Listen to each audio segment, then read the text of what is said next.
Good morning, traders, investors, Dale Sarah, Trader Boys. We've finally got a market that's down only a little though, only a little. The dollar is up 5 cents, so trying to move off the lows there. Money coming out of bonds a little bit, up 0.1%. Money coming out of oil. This is surprising as Hurricane Laura has hit landfall, and that just shows you how much inventories and supplies that we have in storage of oil right there. Gold is down a little bit, silver's down a little bit.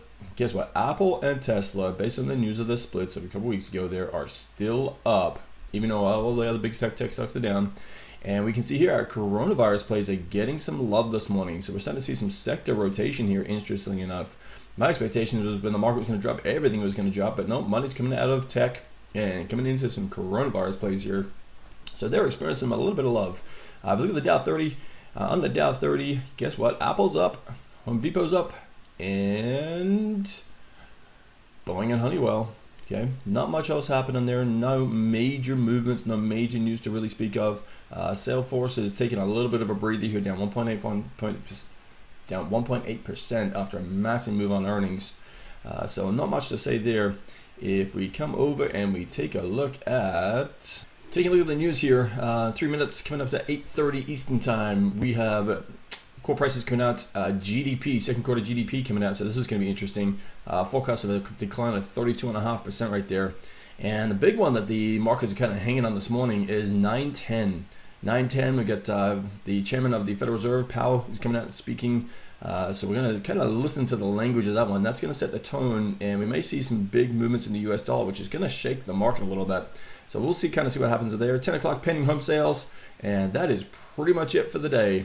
Natural gas is coming out at 10:30, as it does every Thursday for the natural gas futures traders right there.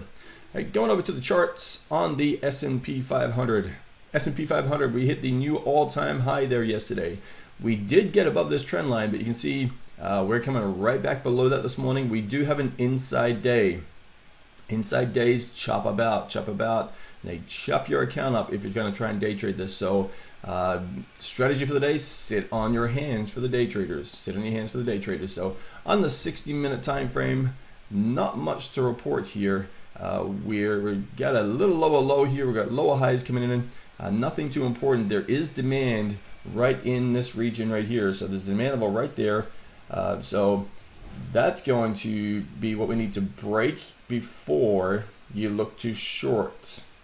Okay, break below this demand level. So ideally what you want to do is get below this lower line of demand and then wait for the retracement back up, and then we can get short that market.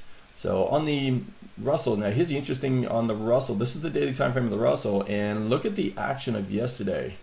Market's up huge and the Russell is down. So we're seeing money coming out of the Russell. This is showing us weakness in the overall broad market. So the comments I made yesterday is we had a very narrow market moving up, and it's just the big tech names, the common tech names, your Apple, your Amazon, Facebook, Google, Tesla. That's what's driving this market up. Most of the rest of the market is down and not doing well for not just the weeks, but for years. Right? So that's a big concern in this market.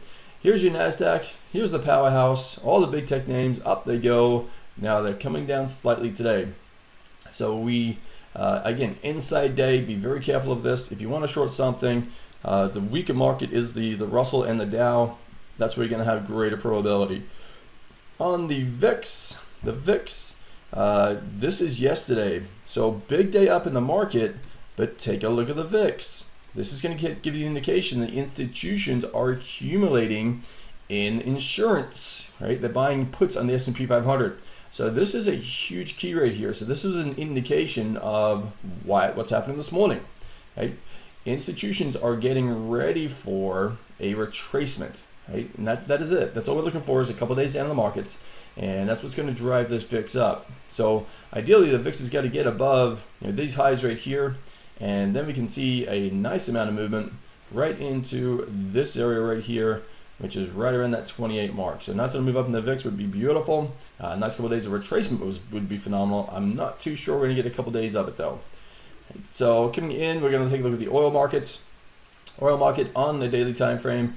It did sneak its head above the supply level here, which is phenomenal. We did break below in the overnight trading yesterday's low. So we do have an outside trading day there. So we do have permission to get active on the crude market right here. And on the 60-minute time frame, let's take a look at, see if we got any action we can work with here. All right, with the tails in here, tail here, right, tail there. There's institutional buying taking place. All right, now right here is a little supply level. All right, so we drop sideways, base, drop. Right, hit the buyers, we're pushing back up. So what we ideally want to see is breaking through that supply.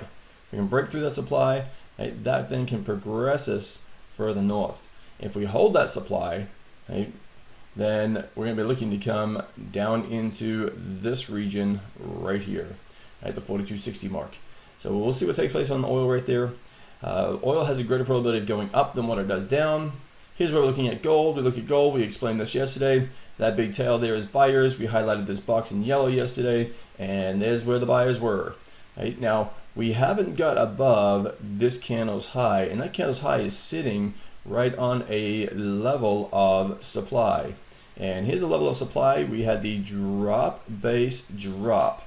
So that right there is your level of supply right there. That's what the market hit. So that's now proven supply. And this gold market has come out of a demand level. We're going up. We have not got above this high just yet. Right, so we're looking for, there's another tail in here. There's more buyers right there. So we're going to be looking for this to come up into here, maybe base, and then we'll see if we can't get the breakout. And then we're going to be hitting this level of supply right in here. So we'll see what takes place there on the action of gold. It's going to be very dependent on what happens to the US dollar based on the news of Powell speaking at 9:10 Eastern Time. Have a phenomenal day, and we will talk to you tomorrow morning.